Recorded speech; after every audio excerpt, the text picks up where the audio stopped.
God's gift through His word. It's God's gift through His word. It's God's gift through His word. It's God's gift through His word.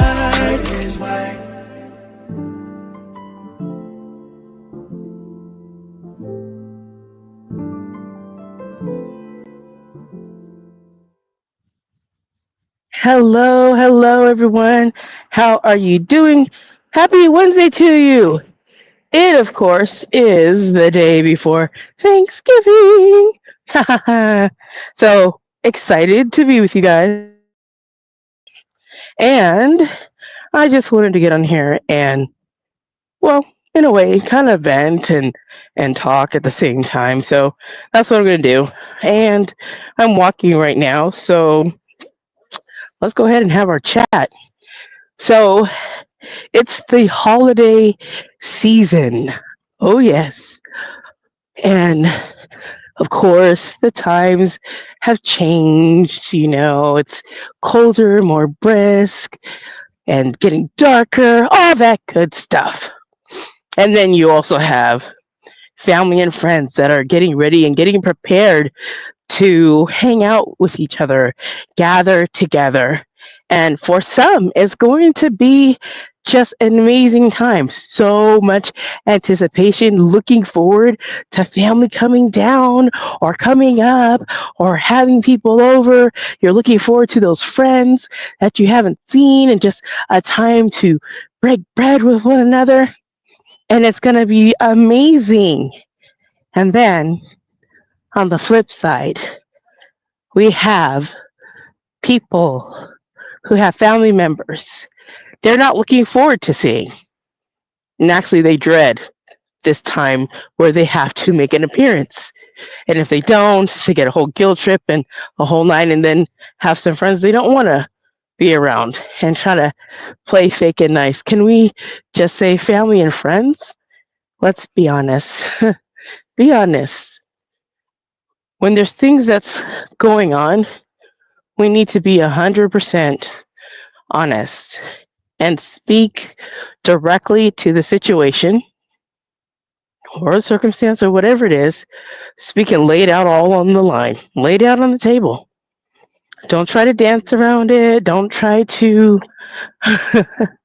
just go around and talk and the circular kind of talk. Just be frank. So I bring this up because I was thinking about a couple of things. First, I was thinking about the craft fair, and I thought about it just a little bit. As believers, as Christians, we are supposed to be loving of one another. And it doesn't matter our denomination, none of that, because we're all part of the body of Christ. So no matter what church I step into or where I go, those are my brothers and sisters in Christ.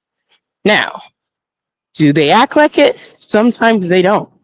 But yet and still, we are all to love each other as family and as brothers and sisters in Christ Jesus, period.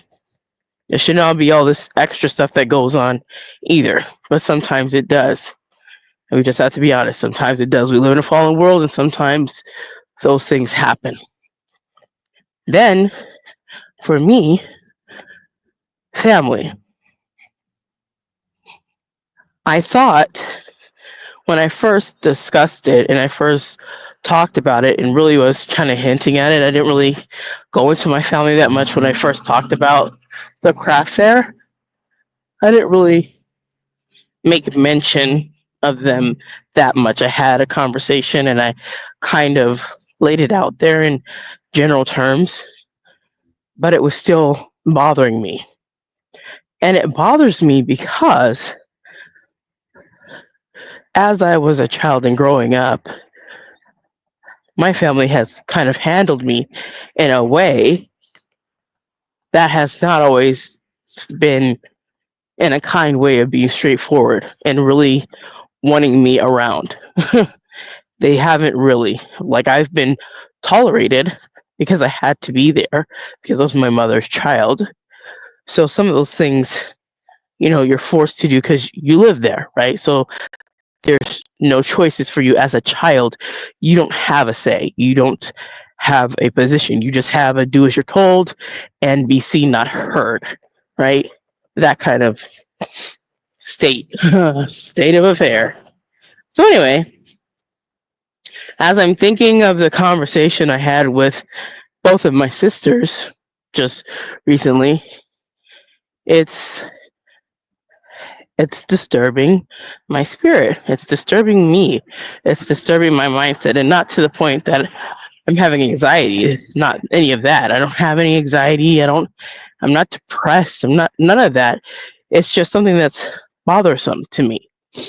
That the conversation that I had with my sisters is seems to me that one of my sisters, her name is Stephanie, that it seems to me like she was hiding her hand in the conversation and using my other sister, Tashi, to be behind her. Now, I'm not calling their names out to put them on blast. I'm just stating so you guys know when I refer to them, and I've talked about them before in all the different podcasts I've ever done. My family members have always seen me as this crazy person, always. And it didn't help any when I went into the military. And the military, in fact, did what they did. And ever since then, they have ran with the narrative that I'm cuckoo for Cocoa Puffs. They have run on that narrative, not really caring, really, truly, what had transpired in the military.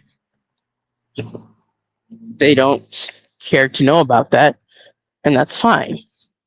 But when MST, military sexual trauma, when military sexual things happen to you, nobody really wants to deal with that.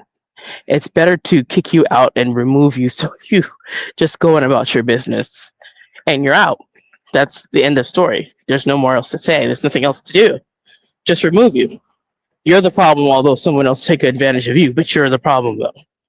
So for them not caring and understanding that, they just went down with all the stuff that had been given to me, all the medications and all the things that my mother was very instrumental in doing.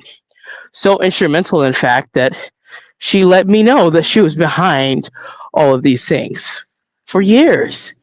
I didn't understand it. I didn't understand why I was ending up in a psychiatric ward. I didn't understand it, but then I did. I understood my mother needed to do that. Why? So she could have a payday, right?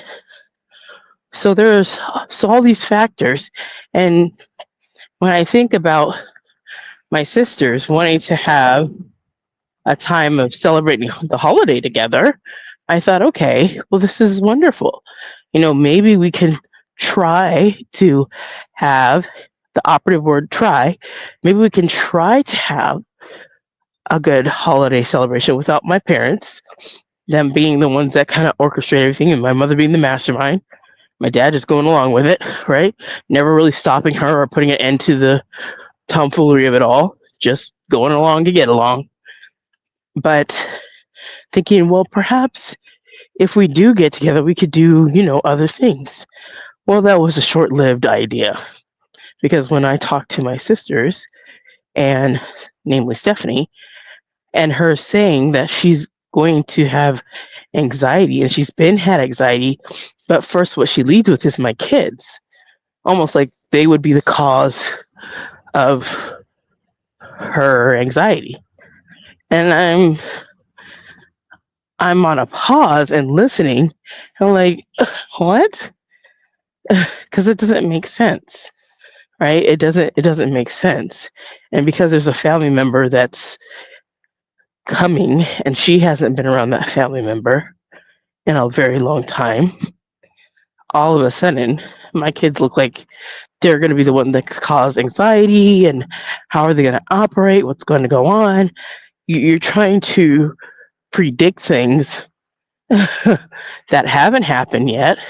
You really don't know how they're going to interact because they haven't seen each other in a long time. Just let things naturally happen.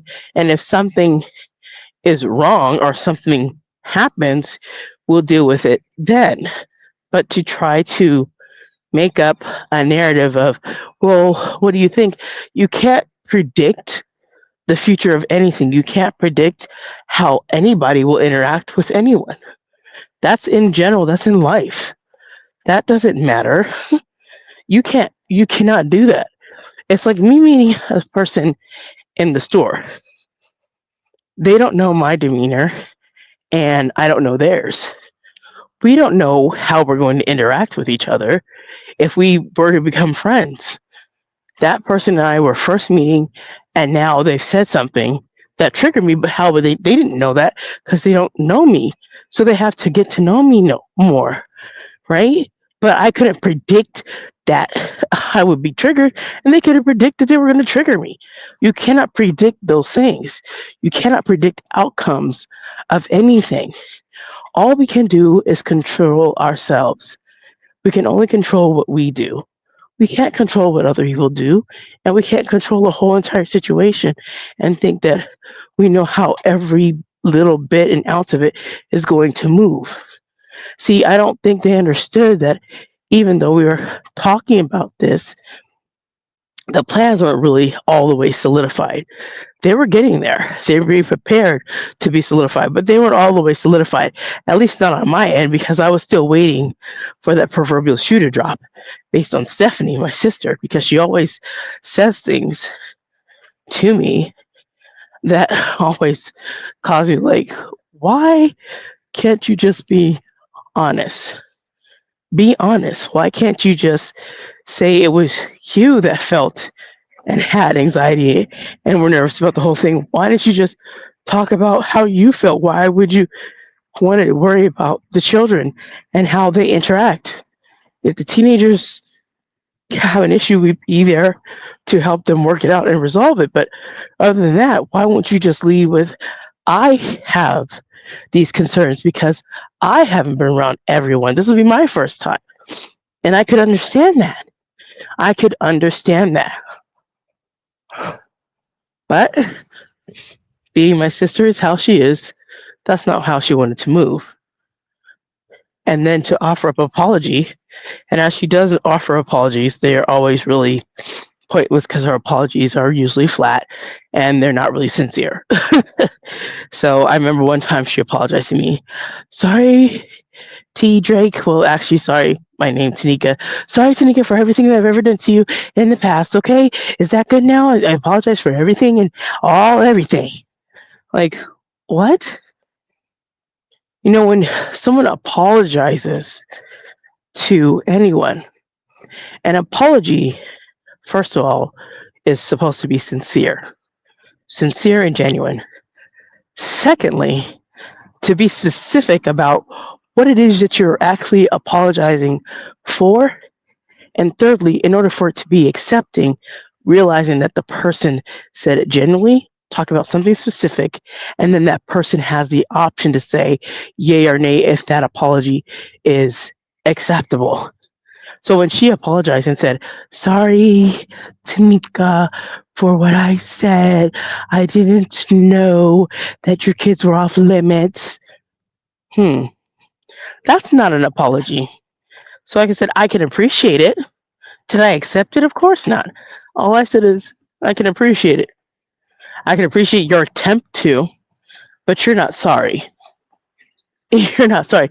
What you're sorry about, really, and if it doesn't matter, is you're sorry that you rocked the freaking boat, that I'm out and I'm not coming now. That's your sorry.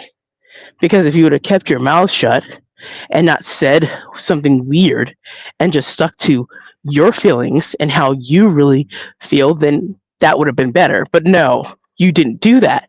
You decided to throw my kids under the bus and say, oh, well, your kids. I wonder how they're going to feel. I wonder how it's going to work out. What? All kids are extremely resilient. They would figure it out. They would work it out. if there was anything to work out. They would mostly be excited and thrilled to see each other. That's what you would be wanting and thinking in your head. How exciting.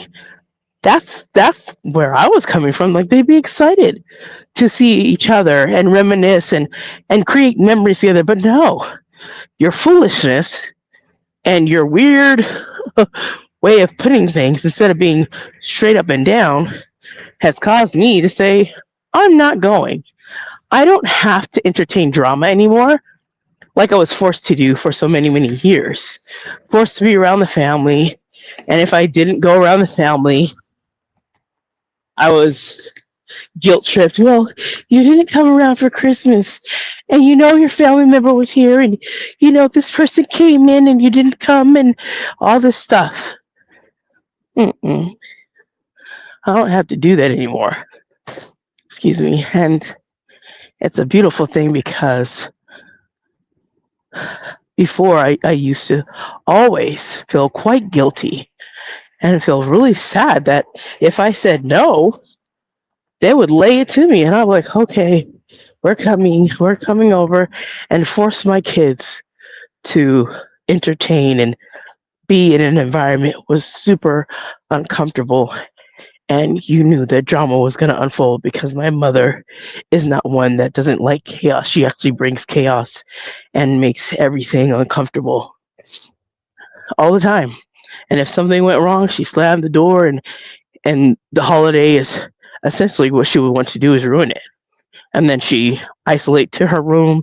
You never see her again for the rest of the night. And that's how it goes. I don't want to be around anything like that anymore. I don't have to. And my kids don't need to see that. They don't need to be around any of that. I had to deal with that when I was younger. And like I said before in another podcast, the buck stops here. All that trash and garbage that my family used to do to me, I don't want my kids to have to go through that. Now, they're going to suffer on their own when they grow up and deal with other people, but as much as it depends on me, I will keep them away from my family members because the stress and things that they had put me through all those years, my kids don't need that. They don't need any of it. They'll have their own drama, they have their own stuff, but when it comes to their other family members, we can play avoid them and not really play it, mean it.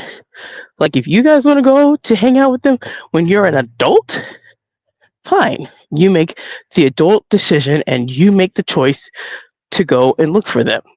I, on the other hand, I'm good. I don't need to look for them and I don't really want to.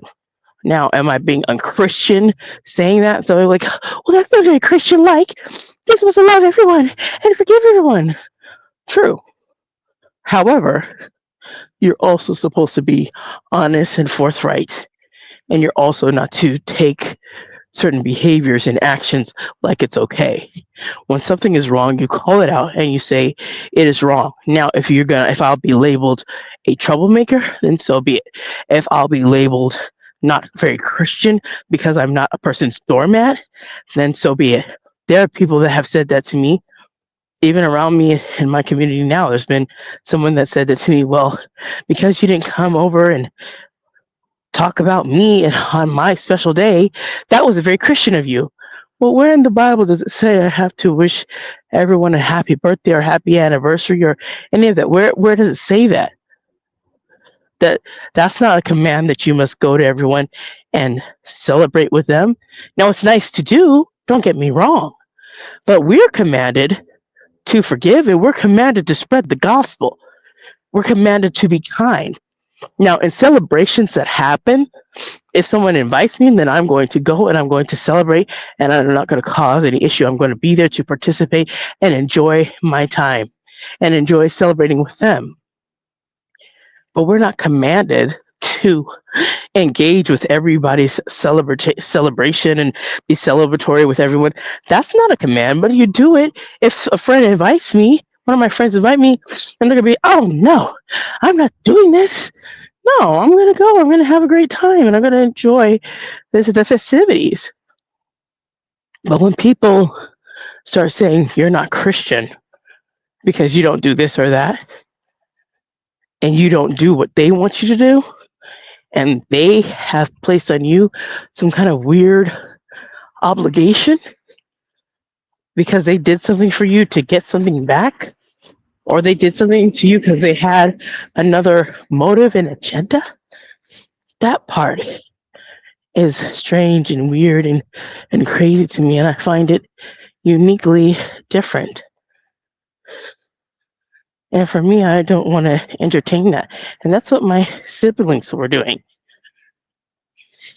And I don't need to entertain any of it because it's not for me. And those things that happen, they're just, different.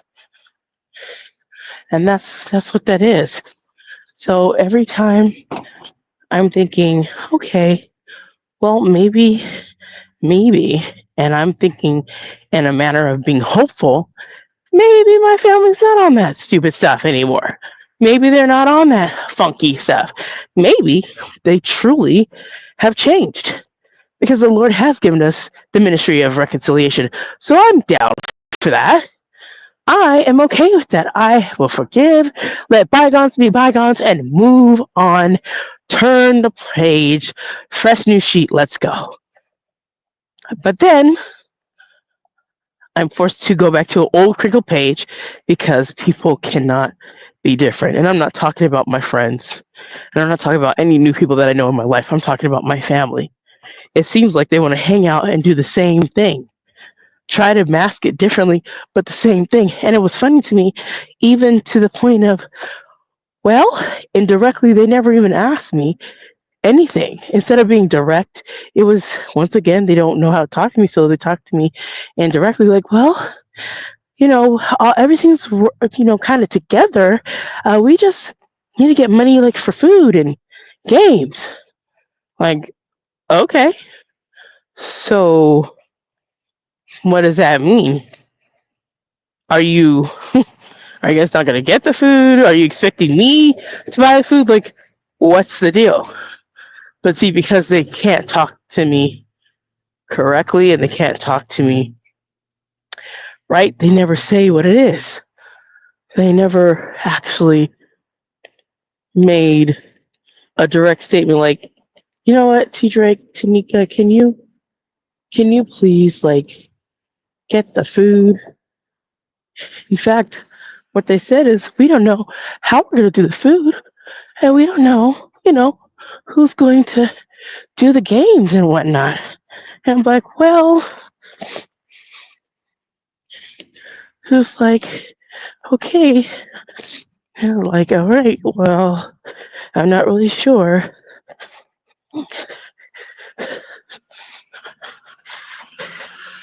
I'm not really sure why you guys talk like that. It would be better if you had just flat out asked. But apparently nobody can just be open and honest and just ask. So I don't know. I don't know, but I do know this. I am no longer anybody's doormat. I lived that for long enough. I have gone down that path of being passive, never, ever, for years, never, ever standing up for myself, never having a voice to say, okay, I don't appreciate how you're treating me. Just accept it. Just accept that I was treated horribly and just take it. You know how you see those movies on the Hallmark Channel or Lifetime where the boss is just so mean to the person will never stand up for themselves. Just like, yes, ma'am, yes, sir. And like, and then the friend or the coworker will like, why don't you ever say anything? Why don't you ever stand up for yourself? Oh no, it's okay. I'll just, do as I'm told, but never take an assertive stance. There's a difference between being aggressive, but never take an assertive stance. Ever. Never call things out. Just ride the wave of being passive. I don't want to be a passive person, and thank goodness that I'm not anymore. If something doesn't sit right and it does bother me, I'll say something. But if something that's just menial and doesn't really need to be addressed, I'm not going to nitpick certain things. But with this, with my sisters, it was a glaring thing. Like, okay, why did you guys do that? We could have, and I say could, we could have had a wonderful time together. But Stephanie, you wanted to start some mess. Really? You couldn't just be honest that it was your anxiety? It was you feeling nervous? Like for me, I already know the Lord hasn't given me the spirit of fear, so I'll say what's on my mind. I didn't have any anxiety about any of it. And I don't have to lie about it because I don't.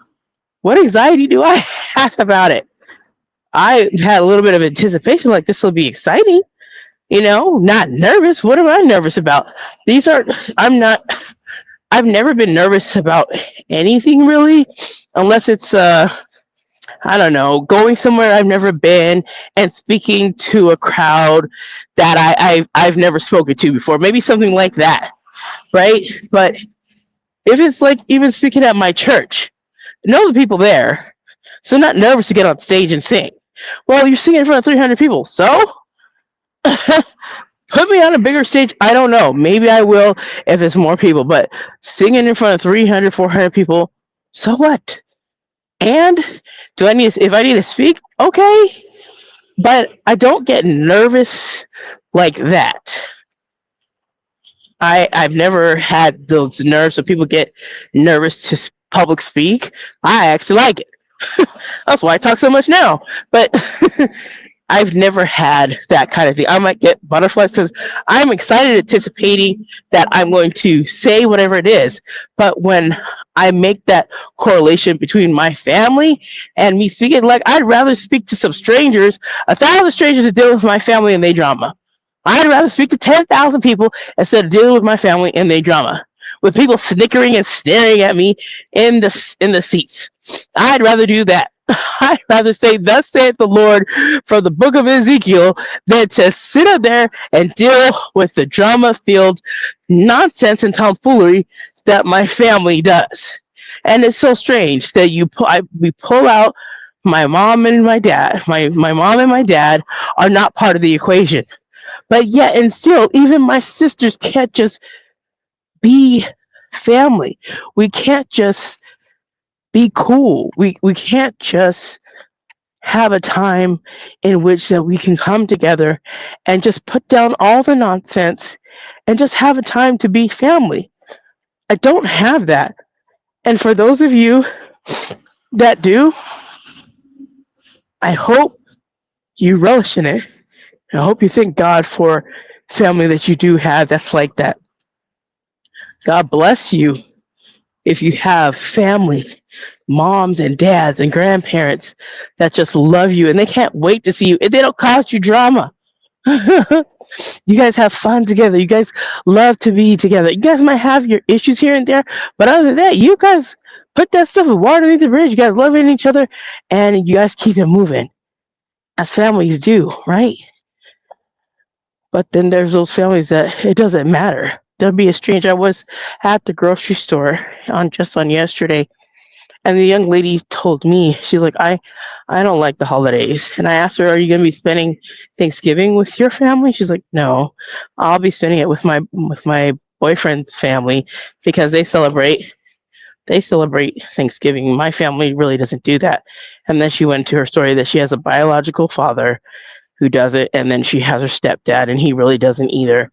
And she said, "I really don't have a family, so I, hang out with my boyfriend's family." She's like, "I just don't want to think about, the holidays really, and I don't want to work my young years away."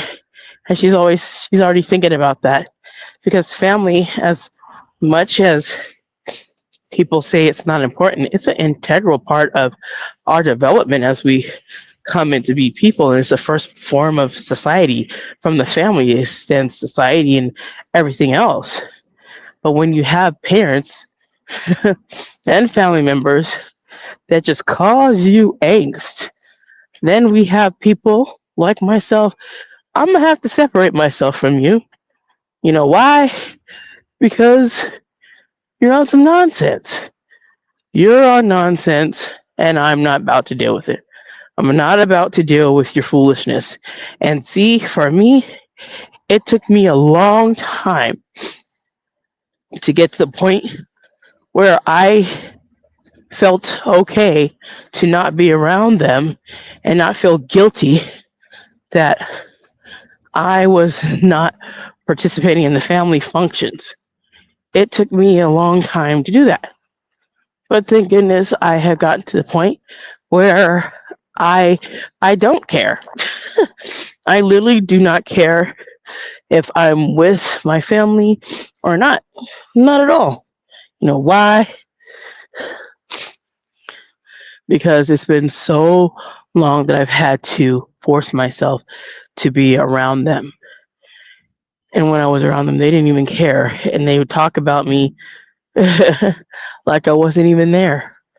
So I decided I'm not going to deal with that. So instead of them perpetrating and acting like they care and then talk about me like I'm not there, how about we just, I don't be there and you could talk about me as I'm not there because I'm not there. And we have to play those weird games of, oh, we love you, dear. And for some of you that know, even when I say I love you to my mother, it's like, it's a strange, weird feeling. Like it means absolutely nothing, sad to say. When you say those words and they mean something, especially if you say it to, you have this wife or this husband, baby, I love you. It's supposed to mean something. It's supposed to hit with such a powerful punch. Like, you love me for real? Yes, I do. When I say those three words to my mother, or she says it to me, it falls flat. There's no meaning to it. There's no love in it. And then there's no love loss for me. All I can say for my mother is that I appreciate her, that the Lord used her to bring me into this world. She'll always be my mother. However, there's nothing else that we have. We do not conversate together. We have never had that relationship even when I was a younger kid. I would always go to my grandmother if it was something, and even try to go to my dad and talk to him a little bit. But when it was anything, I would just talk to my grandmother. I could never talk to her. And it feels like the same thing with my sisters. I don't understand why they have to be like this. Your mom and dad are not involved. Why can't you guys just talk straight to me? Have they really indoctrinated you with all that funky stuff that they did over the years and lies that you guys just do not know how to communicate with me? Being just frank and honest and upfront, right? Truthfully, you just can't be truthful even in your feelings and your understanding about what's going on with you personally, that you have to use my kids as the way to lead. And the funny thing with my sister, well, I had to lead with that. Did you? Did you really have to lead with that? I don't believe so. You could have led with you. Well, what did you want me to lead with? My niece? What? Don't lead with any of that. Just lead with being honest about your feelings and about the situation. How about that? How about, you know what? I feel that I have some anxiety about the situation. I'm nervous of us coming together and I just don't know what to expect. I just don't know. And it's got me feeling nervous. Okay, then we can mitigate that by talking about that. We can hammer that down. We can provide some reassurance that whatever it is, we will deal with it. And when if something comes up, we will navigate it as it comes. But to make up an argument and run a narrative on something that's non-existent is ridiculous. You're making up a situation that has not transpired yet. And people that understand what I'm saying You understand? How are you going to talk about something that has not happened? You're talking about something that's not even here. You don't even know if it will be something that actually comes to pass. How are you trying to predict a situation that's not even really relevant because you don't know if it's going to even be like that? I don't understand. But yes, I do. Yes, I do. That narrative about me that has been run on by my family for so long. My sisters have drunk my mother's crazy Kool-Aid about how they are to deal with me and how they are to talk to me and all that stuff that I had to deal with going through the military and all that foolishness, that it has spilled over. And because my mother profited off of my benefit, off of my back from the military, and got away with doing the money thing and doing all that fraudulent stuff, so much so that she got a house and so on and so forth, that she did that stuff and got away with it. And the government may or may not, I don't know, they may never find out that she was being fraudulent, but it is what it is. But because she did that and she got over with it and she did all the stuff with the medication and everything, and my sister's like, well, she must be crazy because the government gave her all this stuff. And never ever once has any of them sat down and said, well, what really happened in the military? Can you tell me what really happened? Nobody ever asked. Did they ever ask how I actually ended up in Ward 4 in Wilford Hall? Did they ever ask how did they land you there? How did you get there from basic training to there? Like, what happened? Because there's always something, right? Someone doesn't just end up in the emergency room at the hospital because one day they say, hey, I'm going to cry emergency, and just walk into the emergency room, and they're walking in there all good and strong and, emergency, doctor, take care of me. Well, what's wrong? I don't know, but just make it an emergency and take care of whatever's not here and just do it. That's not how it works. And everybody with a commonsensical mind understands if there's an emergency, something has happened.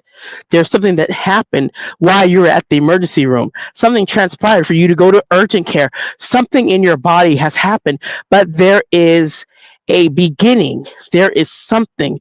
There is an incident, an event, some kind of action that happened before you got to where it was. But nobody ever asked, well, what was that event that put you at that place? Nobody asked. Nobody cared because you see dollar signs, you see ka-ching. And for veterans, as I am one, that's what we look like to some people. Ka-ching. Cash cows, here they come. And if there's many of them, man, there's a lot of money there. I mean, it's just real. It's honest. So you can say, no, that's not true. We really want to help veterans. Well, you get a benefit in helping veterans. I know it, and some other people know it. Some businesses know it. If they hire veterans, they get an extra, and they're incentivized to hire veterans to work for them. Even in Section 8, they will pay more for you to house a veteran, more than even a regular person on Section 8. There is a benefit for veterans, for anybody. If anybody doesn't know that, there's benefits to assisting and helping veterans. Normally it comes with some money attached. There are incentives for helping veterans. They're big and they come with dollar signs. And I know that.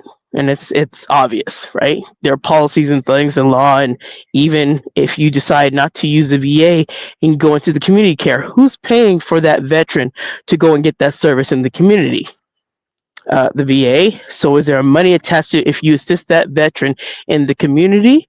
Yes, because VA is going to pay for it. Understandably, like I said, there's money attached. Back to my family. I'm taking a longer walk than usual. I'm walking through the park. And if you guys can see in my little circle, there is something called Maricopa. And so for those of you that are in my area, and you may know who you are, if you are in Maricopa, the city, not the county, then Maricopa is happening December 2nd. which I will be attending and going to. I won't be a vendor. Like, oh my goodness, I will not be a vendor. But last year when I did go, it was super fun and it had so many people there. It was great. But it was super cold too. So I can go around and I bought something from a lady who had her paparazzi tent up and it was a really good time. So bring your kids out, enjoy that. And I'll be working on another podcast soon that I will be talking about these events, including also, FYI, a farmers market coming up for January in 2025. So they are looking for vendors and sponsors for 4,000, sponsors for 2,500 to bring out the very first farmers market, and it will be at CAC, Central Arizona College, and that will be in January. So when I do that podcast, I'll be putting out all these things and some of the old things from 2024 because that's what I'm going to be working on as well. So super excited about these events that are going to be coming. So definitely continue to watch out for that. So that's just good stuff, right? That's just good stuff. So anyway, back to my family. I got sidetracked with the events here in Maricopa, the city. Anyway, so family, you just got to be honest, right? Be honest and tell people what it is that you really want. Don't do this. Oh, well, can we just figure out who's going to, I don't know, do this or do that? No, you don't have to figure that out. Just be honest. And sometimes people can't be honest. They can't do that. And it's really ridiculous and sad. So I'm learning about all that stuff and thinking about all that. And as I'm thinking about my family, I'm like, okay, it's a very cool thing to think about. But at the same time, it's cool to know that I have friends and immediate family that's going to have a great time together. Because when I hang out with my kids and I hang out with my friends, we have a good time.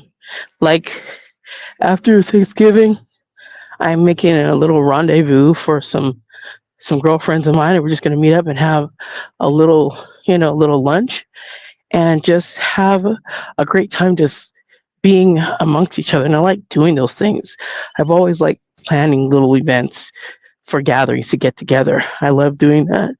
And if I had time to learn how to be a major event planner, I'd be planning events left and right because ain't nothing like a great party.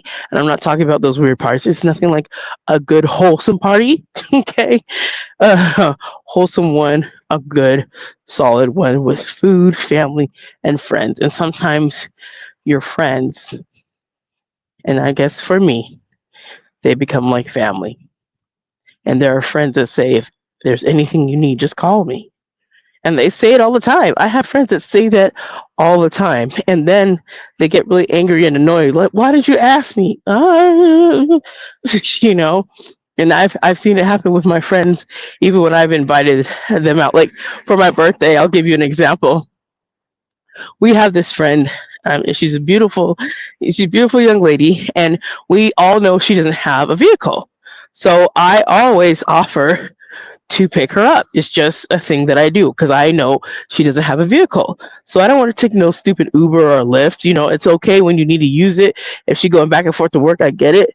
But if she's coming to an event and it's me, then, I've taken her, I picked her up and took her to her last thing for the holiday. But, they're honking. But anyway, sorry, you guys. I lost my train of thought because the guy was just honking for no reason, going around the roundabout. Like, what are you doing? Anyway, squirrel. It's one of those things. But anyway, so what ended up happening was my second birthday because I started last year. I planned my event and we went to Look Cinema and did a whole day, right? And so this one we're going to a dinner and a play. So I already have in my mind that I will take her home. So she hasn't told me that she's going to get there, how she's going to get there. She said she'll just take a lift to the restaurant. So I said, okay, fine. Well, when you're at the restaurant, after the restaurant, you just come with me. I'll take you to the plane, and then I'll just take you home. Her and another friend, I'll take them both home. So my other friend also, she would have to catch a ride or wait for a ride. So I said, no, I'll just take them both home because they're in the same area. They both, live in Phoenix. So I'll just take them both home one after the other. So that's my plan because those are my friends. So I'll just make sure they get home. So anyway, we go there, and one of my dear friends was like, how'd she get here? Like, she took a lift. She's like, no, why did she do that? I told her if she needed a ride, I'd pick her up. She's not that far from me. And they literally are not that far from each other. She said she'd pick her up, but I guess she didn't want to feel like an imposition, so she didn't tell her. Good morning. So she didn't tell her, which my friend was, she wasn't like upset in a mad way. She's just like, I don't know why she didn't just tell me. I could have picked her up. It would have been no problem. I could have just picked her up. And then I told her, well, I said, I'm taking her home. She's like, well, good. She's like, but you know what? I said, I know. She sometimes it feels like she's like me, and some of these people that I have as my friends, they have bits and pieces, I think, of my personality that I can relate to. That's why they're all relatable to me in some form or fashion. And I said, well, maybe she just, she didn't want to ask. She's like, I understand, but she could have just let me know. It wouldn't have been a problem because we're going the same way. And I'm really not that far from her. She's like, you know where I live? I was like, I do. And she did that. So, those are the kind of people and the friends that I have that we'll take care of each other and we look out for one another and we try to help each other. Oh my gosh. Sounds like that guy's got bad brakes. And everything's just going on strange today while people are driving. It's weird. But anyway, just those are the kind of friends that I have. And so even when my vehicle, my old vehicle I had, broke down on the side of the highway, my friend came and picked me up off the highway and said, you know what, let's go eat and we'll deal with your car later. And sure enough, she did. I am so grateful. I'm out here in Arizona by myself, me and my kids. I don't have real relational family to call. And even if I did, I couldn't depend on them because anything I need, they would always give me excuse about how they can or they're too busy or whatever it is. But I'm so glad for the friends I have. And my daughter, she's trying to predict stuff for later. Like, Mom, I just see that people knocking over, or if we leave our door unlocked, they just walk in and say, where's your mom? She's over there in the kitchen. Okay, sweetie. It's just come and say, tell your mom I'm gonna come over tomorrow. And she just says, Mom, there's gonna be a lot of people in and out of the house. I was like, you're probably right. As I start to really set my foundation here, yeah, I told her you're probably right. People knocking and just coming inside, coming inside, come on in. It's like, all right, and they just come in, and it's kind of like that. Sometimes people leave their doors unlocked here in this area, which they should keep their doors locked. But sometimes it just feels good to just leave it unlocked, and just like nobody can steal my stuff, but you never know, right? You're supposed to be cautious and not just be like, okay, we know we live in a small town, but still, just lock your doors. Like, I didn't know they just come in my car. Like, okay. But I just want people to be honest. And if you have family and friends like that are not, man, just don't worry about it. Just separate yourself. And I don't hate my family. On the contrary, I love them very dearly. Unfortunately, for me, they don't reciprocate that same love. It doesn't show up that way. When they try to reciprocate it, it cuts me, it hurts me, it damages me.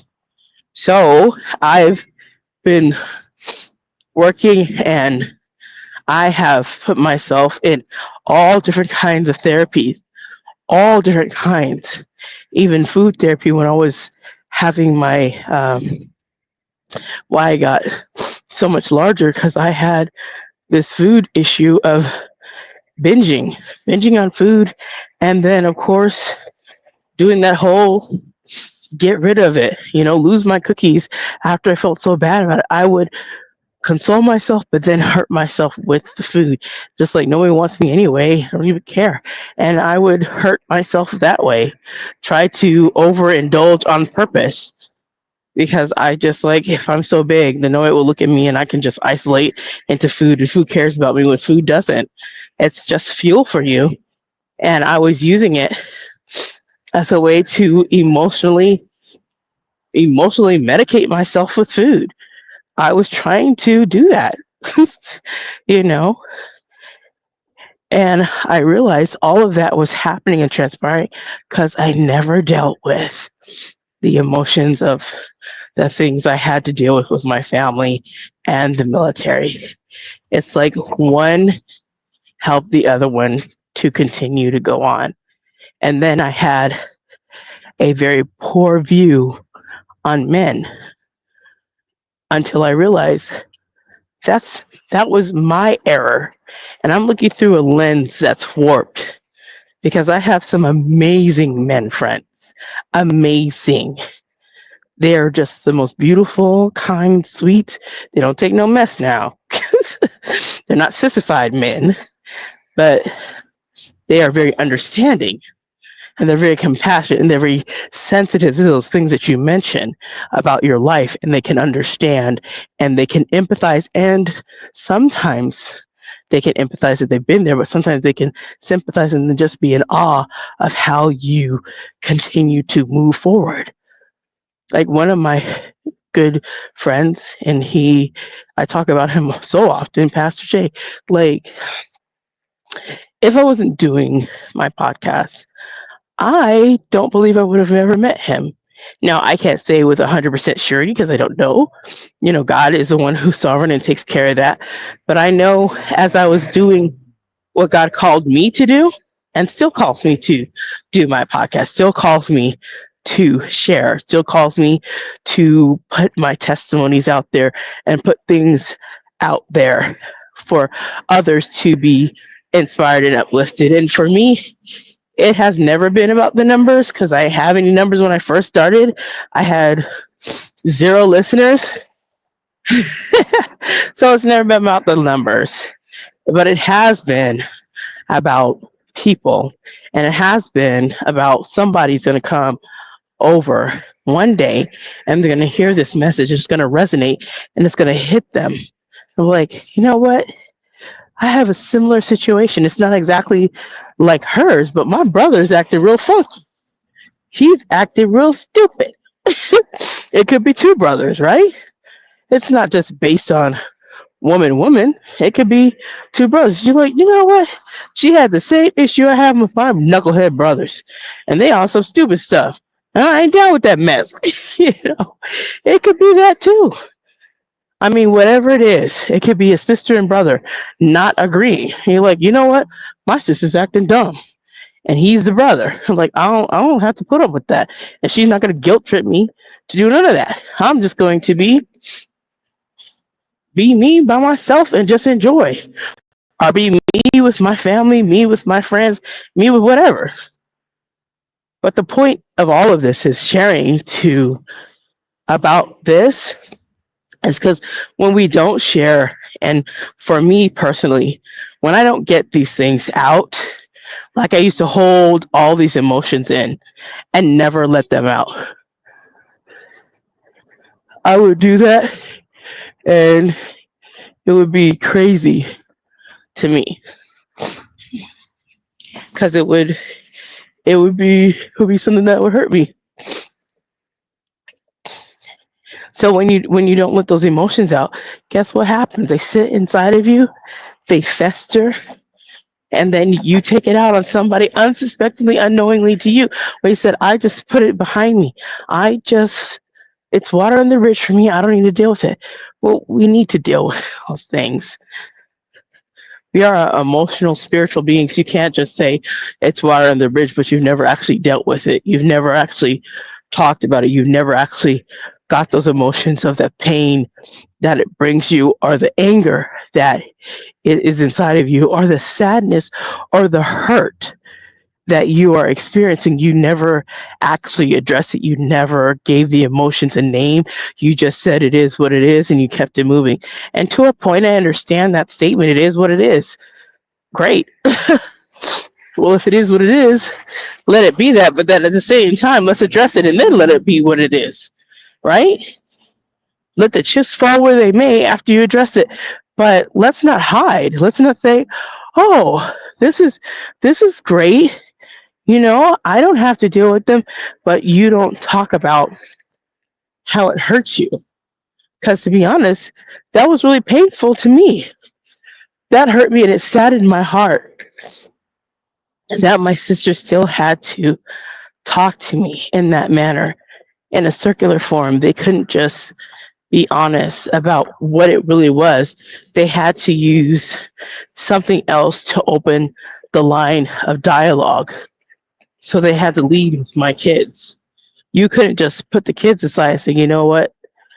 I'm nervous about everybody coming together, and more so, Tanika, I'm nervous about you and I coming together because we haven't been around each other since the last time you came in, and I'm nervous about how that's gonna work out. Like, be honest about what it is. And when you're not, you just create this false sense of everything's good, and it's not.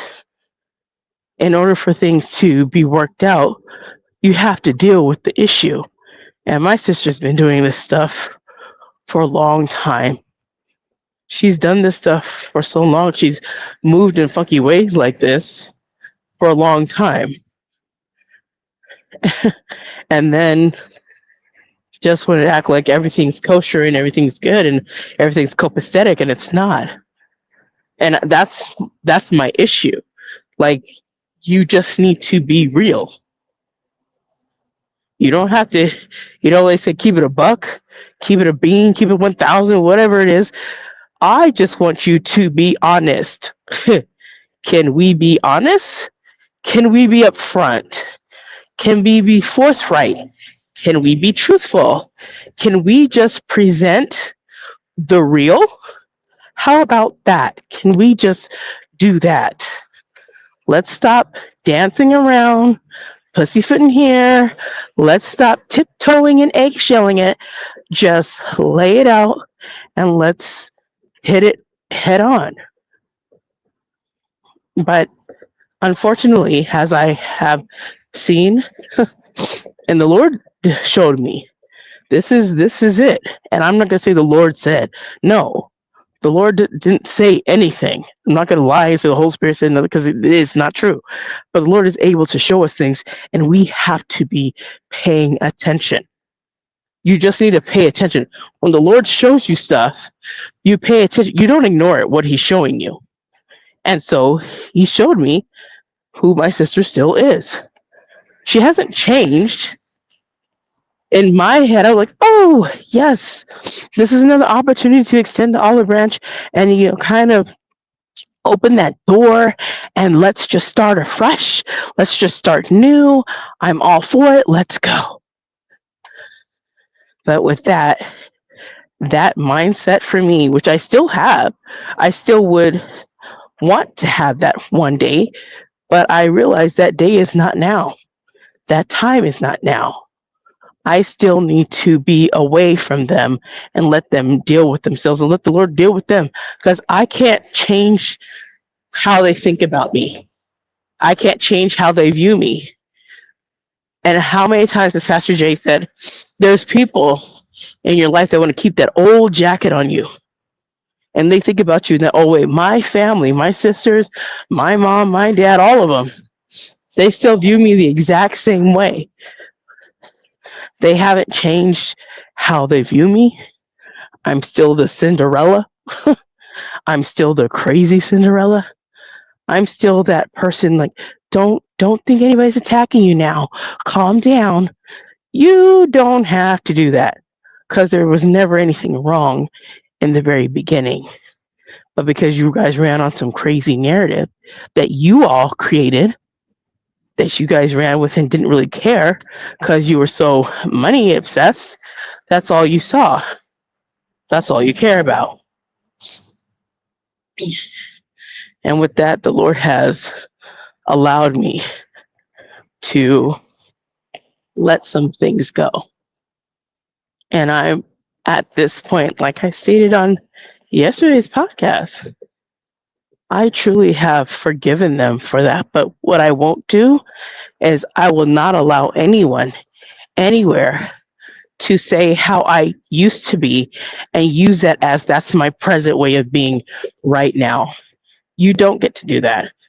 And I want to encourage anybody who's listening, don't allow anybody to put a narrative on you or say you're this way. And you've changed. You've grown. You know you have.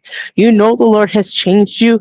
You know the Lord is changing you, and you're becoming different. You're changing. You're evolving. You're spiritually growing, and they are trying to keep you in this old jacket, this old way. Well, you used to be like that. You used to be like that. You're still like that, but you're not.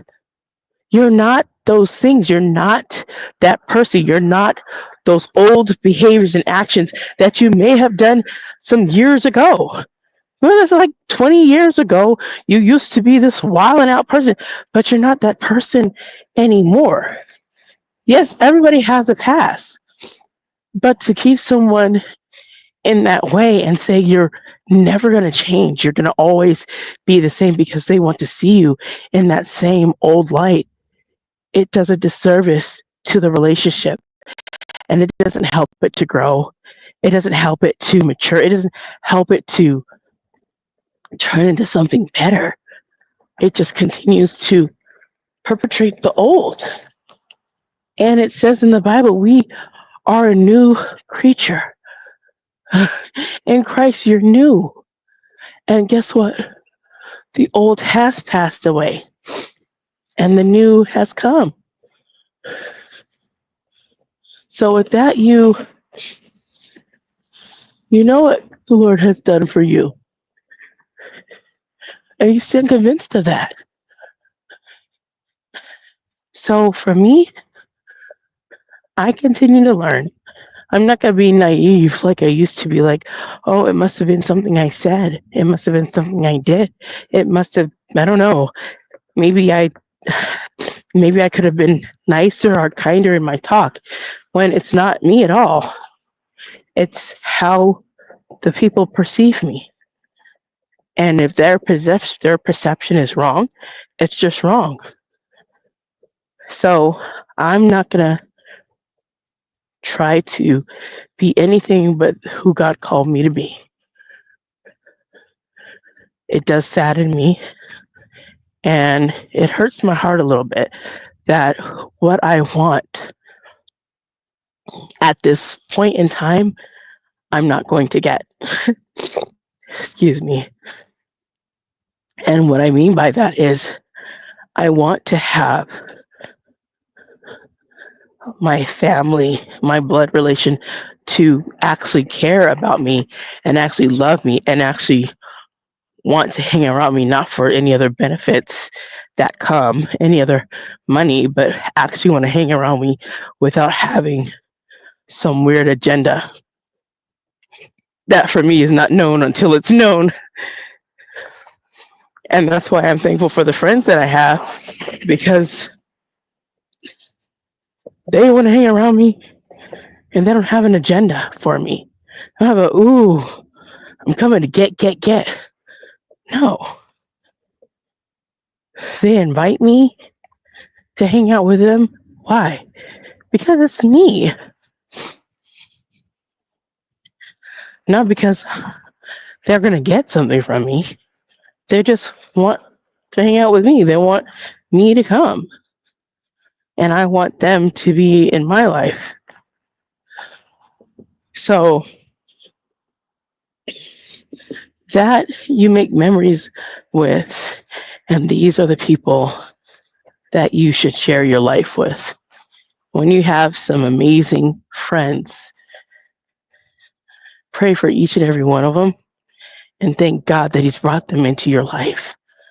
Like I said, Pastor Jay is just one of many friends, and he's amazing and awesome. and I wouldn't give him up for the for the world, unless he goes on by his business and he goes off and does whatever. But for me, I'm a stick and stay. He's a keeper for me, and all my other girlfriends, they're keepers for me, unless they decide to vamp and go and do their own thing, just like I said. But other than that, I'm not going anywhere, and I love them very much. Those are my friends. I'm possessive of them, and not in a crazy way. Just those are my friends, and I'm just thankful. And this is where I live. This is my community. These are my people, even with their bad, nasty disposition. But I live here. I love where I'm at. I love where the Lord has placed me. Yeah, this, we have issues. Like any community has issues, right? But it's still my community. I still live here and I enjoy living here. I enjoy seeing the palm trees. They're so beautiful. I enjoy seeing all the different types of cacti and all the different types of shrubbery. I enjoy seeing the same people that ride their bike in the morning because they see me and like, good morning. They see you, they're going to say it. Good morning. You better say it back. You might get a head nod back. But thank God he has placed me where I know he wants me. He's placed me in a specific area for a reason. God, as I've shared and all the time, God is a God of intentionality. He's not a God of just, oh, I don't know why this happened. Let me figure it out. No, God knows everything about me. He knows everything about you. So you think, oh, Lord, don't you see this horrible thing I'm going through? Lord, do you see how these people are treating me? Absolutely, 100%. Yes, I do. But will you wait? Because I'm going to show you. Be patient. The word reminds us to be still and know he is God. You be still and let God do what he's going to do. God's not sitting up high, looking low, like, you know what? That what's happening to her or him is really horrible. And it's too bad that I can't fix it. That's not it at all. Right? That's not it at all. Morning. So when you're going through anything and you think the Lord doesn't see, that's not true. But what you should be thinking about when you're going through, and I had to do this. Now, this is going to be a lot harder to do than I say. But when you're going through a hard time, and I mean it's hard, it's just looking like midnight black on top of midnight black, the bleakest, darkest, deepest hole, and you're like, okay, this is it. I have no idea how I'm going to get out of this thing. I don't know how this is going to work out. Well, let me tell you, this is the part where you not only pray, but you press into the Lord more and a lot harder. And you hold on to him with everything you got, no matter what, through your tears, through the hurt, through all of it. You hold on to him because you know he's going to work it out. And whether in life or death, he's going to be there with you. And sometimes the road ahead looks scary. But if you remember, God said, I go before you and I will uphold you with my righteous right hand. Every step that you take is a step of faith. And if you step and walk out in faith, don't you know he's already gone to that step? He's already been to where you're going to go. You're just now arriving. He's already been there. You're thinking, well, what's going to happen in the next 5 years? Don't worry about that. He knows. You trust a God who's certain with the uncertainty of life. I don't have to worry about what's going to happen tomorrow because I don't need to. The Bible tells us that. Matthew 6:25-34. Check it out. Do not worry. Paraphrasing, I'm gonna paraphrase that whole area because I read it often. You don't need to worry about what's gonna happen tomorrow. Tomorrow has enough troubles of its own. Sufficient for the day is what the Lord has given you. His His grace is sufficient for that day. So don't you dare worry about tomorrow. Don't you dare worry about what's going to happen a year from now, 10 years, 20 years from now. You're trying to plan it all out, but that's not faith. You walk by faith. You don't walk by what you see. You don't walk at how you're going to plan it. You just pray and you do what you do and you leave it in the Lord's hand and He will take care of the rest. Sometimes we try to do everything in our own power, and that's not going to work. Do I think I'm going to change the way my family views me by me saying stuff? No, I'm not. What I do is I pray about the situation. I leave it alone. I'm going to talk about it because it's annoying and it's bothersome, and I think it's foolish and silly. And I think it's really dumb that my sisters can still be this way. I think it's ridiculous. So I talk about it. But it's not to talk about it because I'm sort of like, woe is me. No, woe is me. Forget that. That's not what I'm trying to say. That's never what I'm trying to showcase to anyone. My trust and my sanity is in Christ Jesus. My identity is wrapped up in Christ Jesus. It's not wrapped up in anybody's perception of me. I could care less. Now, we will say, you care about what people think about you to a certain extent, but after that, I don't really care. Because, like, I don't like what you wear. Okay, and I don't like how you talk. Wonderful. Clap, claps, don't care. I don't like your kids. Well, that's fine. Sometimes I don't like them either. Like, what are we talking about? We love to think about how we are going to say stuff, how we're going to move, how we're going to do for the Lord instead of just going out and just doing it. Do you think I care one iota about my sisters and their perception? I don't. That's why I'm not going to Cali. If you guys want to be on some messed up stuff, then do it all by yourself. I don't need to be there. And I'm okay with that. Me and the kids and God, we good. I'm good. And I don't feel no kind of way about it. My kids right now, I'm on my walk, I'll get home, and they're so excited to be prepping for Thanksgiving, they can't hardly keep themselves together. They want to do this, this, and this because they have a mother that doesn't mind cooking. They have a mother that doesn't mind making them help. And they have right now, we always put on some jazz. So I had already lit some incense before I left and put some bossa nova Christmas jazz on, and they're cleaning, and then we're going to get to work. We're preparing and getting things ready for tomorrow, and they're excited. They've already decorated, our little tables with our little leaves. My kids are looking forward to it. My daughter's looking forward. She's already pre-baked stuff. Like, they're excited. You know why? Because I make it exciting for my kids. I want them to have memories. I'm not this angry mother that had to get up and, woe is me, I must do this for you guys so you guys have fixed it. No, I want them to have good memories of, we might be small, but we're going to have a great time. We're going to watch our little Christmas movie. We're going to watch some Charlie Brown. We are going to have a good time. We're going to pray. We're going to enjoy what the Lord has blessed us with. And we're going to have so much food, and they're going to have so much, they are definitely going to have so much leftovers, and they better eat them up. But we're going to have a good time. And that's what it is. I'm not worshiping the holidays, but I do know because we have them, it's a time to come together and enjoy people. If where I was living was where it's how I wanted it decorated interiorly and outside and everything was together, man, I have a group of people over here for this holiday, but I'm going to do that because I love that. I love when people come over and we sit, we chill, we play games, we watch movies. It's just a good time. I love that.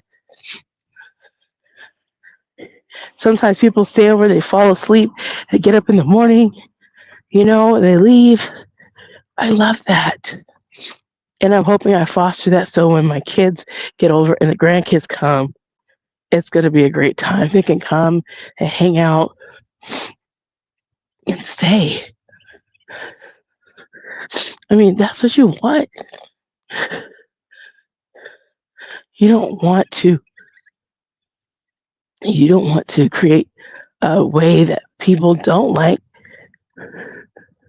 You just don't want to do that, and I'm not doing that.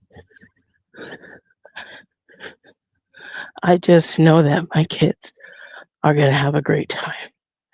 And I look forward to eventually one day doing that with my friends too, and having them come over and, hey, good morning, how are you guys? Good, good. Yes, it does. Heck.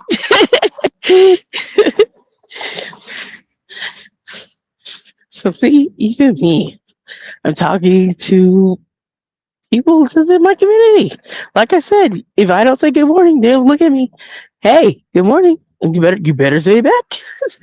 Because you know why? It's expected in this community because everybody's so friendly, right? They're so friendly. They expect you to say hi and have a conversation across the street. That's it. So that's why I said I'm not mad about anything. I'm so grateful. But can I just say to anyone listening, if you have family and friends that you love, man, will you cherish each and every one of them that the Lord has placed in your life? Friends are a gift. I'll have you know, friends are a gift. And if God has gifted you with friends, you better say thank you and hallelujah and praise God to Him for them. Because people are a gift.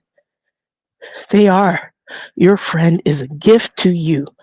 Each of my friends are a gift to me. I'm like, thank you, Lord. I get more and I'm going to get more. And I'm like, okay, Lord, bring on the friends. I want quality friends. So I'm not out there just saying, everybody be my friend, because you don't want to do that. But when the Lord, He brings certain people into my life and like, okay, this person here, and they come over time. They just all come at a certain time. And sometimes they move in. Sometimes you meet them at a certain place and here you connect. I mean, it's just a beautiful thing. And I just know my friends are it's just gonna get larger. I kind of know that.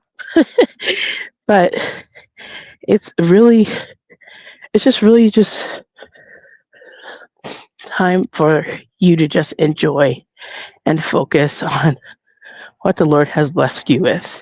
And since this is Thanksgiving time,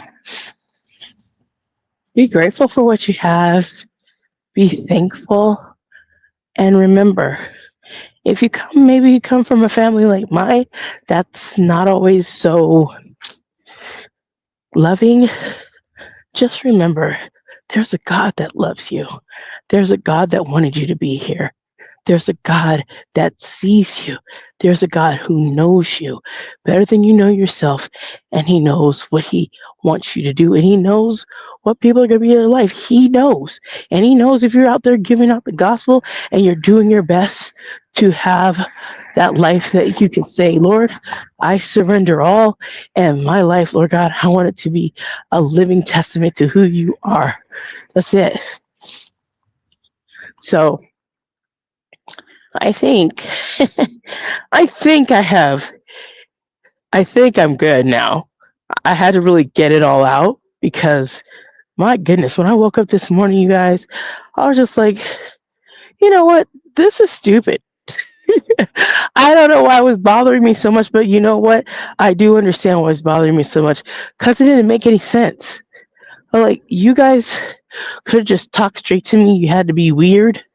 Like, really? You just had to be weird.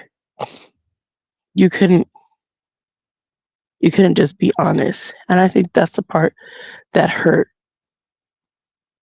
They couldn't just be honest and really say for real what what they really wanted, what was going on.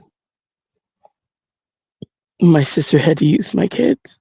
She had to use something else instead of her just coming straight up and saying how she felt about the whole situation. And now that she's done it, we won't be. But that's okay because my kids and I will celebrate Christmas. And I was not going to, buy anything for the holidays because I was planning on going to California. But now everybody's gonna get a baby chicken. That's right.